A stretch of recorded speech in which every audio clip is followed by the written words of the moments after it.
a comedian. Well, they call me the Joker.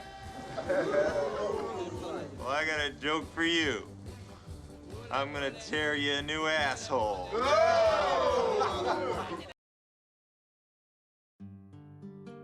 Na Renascença, muita coisa aconteceu que mudou completamente a fábrica social da humanidade. Eu quero focar aqui em uma delas: arma de fogo. Quando arma de fogo começa a ser usada, a forma como guerras eram feitas mudou completamente. E isso teve um impacto social muito forte.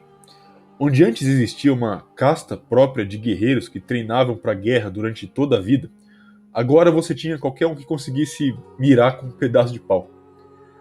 Alguém sem nenhum treinamento agora poderia matar alguém com anos e anos de treinamento e sem muita dificuldade.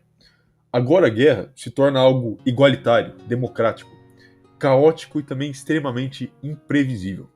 Onde antes o guerreiro viu o campo de batalha como uma forma de conquistar a glória, de atingir algo além dele, agora o campo de batalha se torna uma porta direto para o inferno na Terra. O campo de batalha se torna só um lugar para alguém morrer. Antes existia um controle sobre o combate. Você podia confiar na sua própria habilidade, na sua experiência. Você podia confiar no seu escudo, na sua lança e na sua armadura. A ameaça estava na sua frente, você só tinha que ser melhor que o seu inimigo. Agora, a qualquer momento, uma bola de ferro pode atravessar o seu peito e você não ia poder fazer nada. Onde antes tinha glória, agora tem pânico. Bom, as batalhas se tornam um banho de sangue. Antes da pólvora, a maioria das batalhas acabavam com poucas baixas, tanto do lado vencedor quanto perdedor. A maioria era só ferido. E os dois lados geralmente conseguiam sobreviver para lutar outro dia, ou eles se rendiam e eram conquistados. Poucas vidas eram perdidas. Depois da pólvora, toda batalha passa a ser muito mais fatal. Vencer uma batalha muitas vezes nem significa muita coisa, porque os dois lados iam perder muitos soldados, iam ter muitas baixas, os exércitos iam começar a deixar muito mais corpos por onde eles passavam. Às vezes, se render, às vezes ir embora era mais fácil do que ganhar uma batalha. Era melhor do que ganhar uma batalha. Muito menos gente ia morrer. Isso mudou toda a estrutura dos exércitos. E tudo relacionado a eles. Agora qualquer um podia lutar. E agora qualquer um podia comandar. Onde antes os comandantes eram aqueles com mais experiência e influência entre os homens, aqueles que conquistaram algo, ou aqueles que tinham um chamado divino, ou aqueles pertencentes a uma casta. Agora eles se tornam políticos. Agora os comandantes são os que têm retórica, são os bajuladores. E agora a guerra é travada por questões políticas. Exército se torna algo político. A guerra se torna algo político. E claro, isso começa a acontecer bem antes da pólvora, mas a pólvora só acelerou esse processo. Esse processo de politização e especialmente de democratização da guerra. Então o foco aqui não é necessariamente se a pólvora e a arma de fogo é algo bom ou ruim, mas o resultado social que isso gerou. A guerra se torna o inferno, e com o passar do tempo, isso só ficou pior. Mas, por um momento, as coisas mudam um pouco, e as coisas ficam mais claras. Ainda é o inferno, mas de uma forma diferente. E isso acontece na Guerra do Vietnã.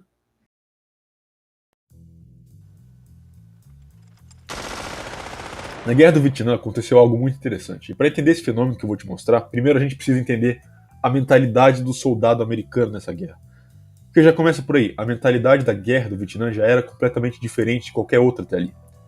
Comparando, por exemplo, a visão do soldado americano no Vietnã e a do soldado americano na Segunda Guerra Mundial, já fica bem claro. O soldado americano na Segunda Guerra se enxergava como um herói, como um salvador. Os alemães eram o inimigo, o mal supremo, os americanos estavam ali se sacrificando para salvar o mundo dos terríveis alemães. E essa é a questão.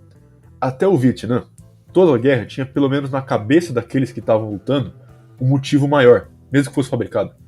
Eles entravam naquele inferno por alguma razão, para proteger o mundo, para proteger sua nação, para proteger sua fé, seja lá o que for. Até o Vietnã, o soldado tinha uma razão que é, entre aspas, real. Pelo menos real para ele, para que ele arrisque sua vida naquele inferno. Mesmo que essa razão, por muitas vezes, tenha sido algo implantado na cabeça deles, algo completamente fabricado, propaganda. Mesmo que tenha sido por propaganda, eles tinham algo para se agarrar. Mas na Guerra do Vietnã não teve nada disso. A propaganda foi fraca demais, ninguém enxergava os Vietcongs como um mal gigantesco na Terra, ninguém enxergava o Vietnã como uma terra precisando de salvação. A única propaganda que funcionou, e só por um tempo, era de que os americanos estavam ali lutando contra o comunismo. Só que depois de alguns anos, ninguém mais acreditava nisso. Pela primeira vez os soldados estavam indo para a guerra, sem motivo nenhum na cabeça deles. eles passam a ter que criar um motivo. Se você perguntasse para algum soldado americano do Vietnã por que ele estava ali, a resposta ia variar muito. Eu não tinha nada melhor para fazer, era ir pra guerra ou ir pra cadeia. Vim aqui para fugir dos meus pais. Ah, eu vim aqui porque eu não queria ir pra faculdade. Enfim, nenhum deles tinha uma motivação real para essa guerra. O soldado americano na Segunda Guerra achava que estava dando sua vida para salvar o mundo. O soldado do Vietnã nem sabia porque ele estava ali. E essa falta de motivo, essa falta de razão, criou uma dinâmica muito interessante no Vietnã. Por exemplo, muita coisa que aconteceu dentro do exército americano foi escondida pelo Pentágono durante a guerra, e alguns anos após a guerra também. O Pentágono chegou até a proibir alguns livros, alguns filmes e alguns até documentários que falassem dessas coisas. As principais coisas eram fogo amigo, uso de drogas pesadas, principalmente de alucinógenos, deserção e fragging. Fragging, para quem não sabe, era propositalmente matar algum companheiro, geralmente um oficial, e tentar fazer parecer que foi um acidente usando uma granada no meio do combate. Por isso o nome fragging. E conforme a guerra foi se arrastando, essas coisas só aumentaram. E essas coisas raramente aconteciam em guerras antes. O uso de alucinógenos até era usado por alguns povos na guerra. Deserção sempre existiu, mas era muito pouco. Agora, fogo amigo e fragging, especialmente fragging, foi algo inédito. Nunca na história, até onde se sabe, você teve soldado matando seus próprios companheiros de propósito. Agora, como foi a Guerra do Vietnã retratada depois, principalmente pela cultura popular? Se você assiste qualquer filme sobre isso, você vai perceber que quase nunca os, entre aspas, inimigos são os Vietcongs. Geralmente nem tem inimigos nesses filmes. Claro, os americanos eles estão matando e morrendo contra os Vietcongs, mas eles nunca são o foco, mesmo sendo o outro lado dessa guerra. Você nunca tem personagens vietnamitas ou algo do tipo, eles sempre são só o que se chama de plot device, para que aconteça algo na história do filme. Diferente de outras guerras, nunca é explorado a relação dos soldados americanos com os Vietcong. Porque essa é a questão, a relação deles era só isso, matar ou morrer. Mas agora a relação dos americanos com os americanos é o que é explorado. Porque o que aconteceu foi que, entre os americanos, surgiu uma diferença muito grande da reação que eles tinham à guerra. E dá pra dizer que essa diferença foi o resultado de todas as brigas entre os soldados e o que levou ao que aconteceria do fragging.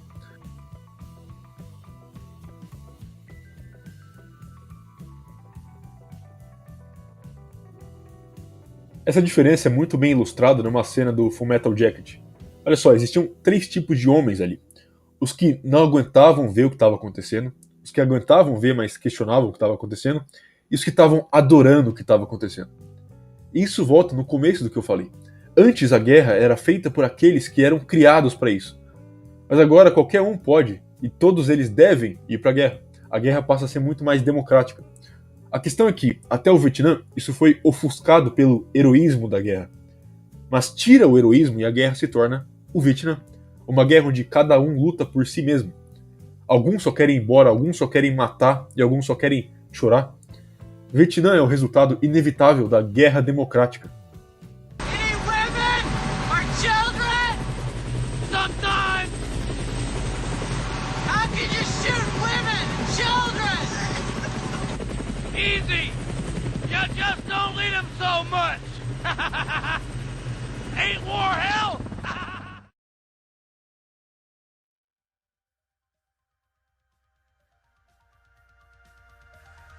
O princípio fundamental subjacente a todas as justificativas da guerra, do ponto de vista humano, é o heroísmo. A guerra, segundo este, oferece ao homem a oportunidade de acordar o herói adormecido dentro dele. A guerra rompe a rotina da vida confortável e, por meio das suas severas provações, favorece um conhecimento transfigurante da vida, vida em função da morte. No momento que o indivíduo consegue viver como herói, mesmo que no final da sua vida terrestre, pesa infinitamente mais na balança de valores do que uma existência prolongada gasta monotonamente consumindo entre as trivialidades das cidades. De um ponto de vista espiritual, estas possibilidades compensam as tendências negativas e destrutivas da guerra que são tendenciosamente destacadas de forma unilateral por pacifismo materialista. Guerra faz alguém perceber a relatividade da vida humana e assim a lei de uma mais que vida. Então a guerra sempre tem um valor antimaterialista, um valor espiritual. Isso é um trecho do Metafísica da Guerra, do Julius Evola. E essa é a questão. Para a grande maioria dos soldados do Vietnã não existia nenhum heroísmo, só existia o pacifismo materialista. Exemplo disso são os soldados que escreviam Make Love, Not War no capacete. Do mesmo jeito, ainda existiam aqueles que buscavam o heroísmo, mesmo que por um motivo individual. E você teve do mesmo jeito os soldados que escreviam o oposto no capacete, Make War, Not Love. Para o guerreiro real, a guerra é o caminho do heroísmo para atingir algo além dele. Volta naquela frase, melhor viver um dia como leão do que 100 anos como uma ovelha. A guerra democrática fez com que no Vietnã colocassem leões e ovelhas para lutar lado a lado. E ainda pior, não deram nenhum motivo para os leões e nem para as ovelhas. E muito menos deram um líder para eles. Mas ainda assim, os guerreiros que estavam ali, mesmo que não sendo a maioria, buscaram o heroísmo. Eles entraram em helicópteros e eles foram atrás do heroísmo. O helicóptero, quase que um símbolo de algo do passado, de algo que já aconteceu antes, só se repetindo. Isso enquanto um se matava.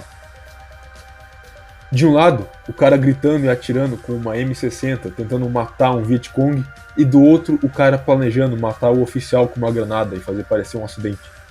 De um lado, um grupo rindo enquanto tudo explode, e do outro, um grupo chorando.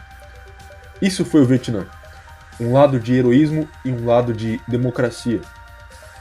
No passado, muitas guerras aconteceram para que os homens tivessem uma chance de buscar o heroísmo, de um valor espiritual da guerra, e não por política. E essa foi a dinâmica do Vietnã. Uma guerra iniciada por política e que, pelo caos, se torna uma guerra onde alguns, por falta de um objetivo, começam a instintivamente buscar o heroísmo, da mesma forma como um guerreiro de 1000 anos antes teria feito.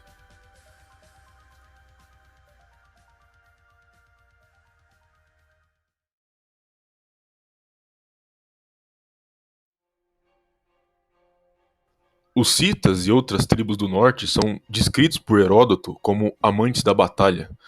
Segundo ele, os citas enxergavam a guerra como um teatro de espírito e esporte. A guerra para eles era algo divino. Honra era extremamente importante e eles eram conhecidos por sua honestidade na guerra. Os celtas acreditavam que a morte em batalha era o caminho do guerreiro para uma próxima vida.